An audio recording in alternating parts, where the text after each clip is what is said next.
नमस्कार बंधुगण। मनीष समाज रे रही थाए एवं से एक सामाजिक प्राणी अटे। मनीष यही समाज रे अनेक लोक मानक सह मिसी थाए, किंतु किए भल एवं किए खराब से जानी पारि न थाए। एही दुनिया रे एक विराट काम हेउची लोक मानक चिन्हिबा एवं मनीष याकू करि पारे नाही, जहा फल रे आगकू जाई मनीष को भोगिबाकू पड़िताए ताहार फल। तेणु आमको जानिबाकू पड़िताए कि निजर किए, कारण जहाकू आमे निजर भाबिताउ सेमाने अनेक समय रे दुई मुखा व्यक्ति होइतांती। जथा आम सामने जड़े एवं आम पछरे आउ एक मुखा धारण करितांती। एही मुख समय आसिले बाहर को आसी थाए, तेणु सेही मुख को आमे जानिबा उचित, नचेत आमको समस्यार सम्मुखीन हेबाकू पड़िताए। आज आमे एही विषय रे जानिबा आम समस्तंकु परिचित एक महान पुरुषक अनुभूतिरु। ताहाक नाम हेउची एपीजे अब्दुल कलाम। से तांको जीवनर अनुभूतिरु एभली अनेक विषयर समाधान करिसंती।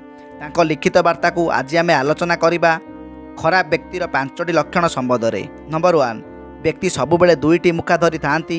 देखिथिबे व्यक्ति आपणक आगरे बहुत भलरे कथा हेउथिबे, किंतु समय आसिले से सामान्य विषय रे कटुवाक्यर व्यवहार करिवो। किछि समय परे आसी आउ तरे भलरे कथा हेउथिबो। आवश्यक पड़िले भल रूप देखाए एवं आवश्यक न पड़िले खराब। एहीपरि मनुष्यठारु सर्वदा दूरे रुहंतु।